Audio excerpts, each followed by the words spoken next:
Saudara, 114 tempat pemungutan suara dianjurkan pemilu susulan untuk 10 desa terdampak banjir yang dilaksanakan 10 hari setelah pemilu, yaitu tanggal 24 Februari mendatang.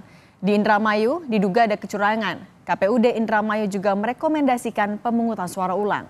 Sementara itu di Papua, sebanyak 514 TPS di Papua, Papua Tengah dan Papua Pegunungan belum menggelar pemilihan umum karena situasi keamanan dan cuaca buruk. Usulan disampaikan pada rapat koordinasi penanganan bencana banjir dengan penjabat Bupati Kudus di Pendopo Kabupaten Kudus, Jawa Tengah, Jumat siang. 10 desa yang terdampak banjir masih menunggu kesiapan penyelenggara di tingkat kecamatan hingga desa. Sesuai dengan peraturan yang ada, 10 hari kita masih ada waktu 10 hari sekitar 24 Februari untuk diadakan pemilu susulan.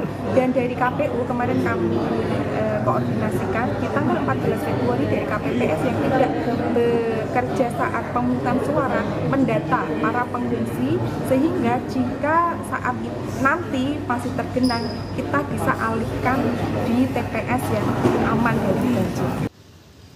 Di Indramayu, dugaan adanya kecurangan yang dilakukan petugas kelompok penyelenggara pemungutan suara atau KPPS. Bawaslu Kabupaten Indramayu merekomendasikan kepada KPUD Indramayu untuk pemungutan suara ulang.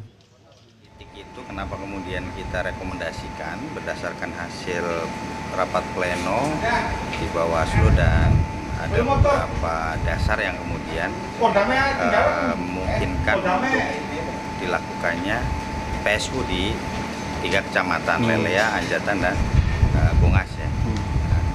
Itu karena memang terkait dengan pemilih yang memang belum mengurus DPTB dan menggunakan identitas KTP, karena hari ini memang aturannya sudah tidak demikian. Proses pemilihan umum 2024 masih berlangsung di tanah Papua. Hingga kini masih ada 514 tempat pemungutan suara yang belum melakukan proses pemungutan suara.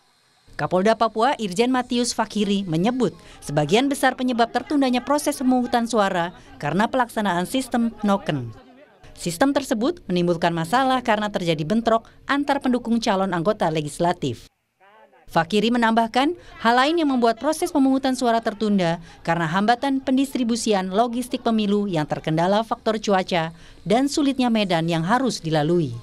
Mudah-mudahan semua ini bisa berjalan normal sebagaimana harapan saya setelah berkomunikasi dengan para komisioner ketua komisioner KPU masing-masing provinsi, supaya perbantuan pengamanan yang dilakukan oleh Polda Papua dan teman-teman TNI yang kita lakukan ini bisa dimanfaatkan sebaik mana mungkin supaya semua proses yang ada di PPD itu bisa selesai.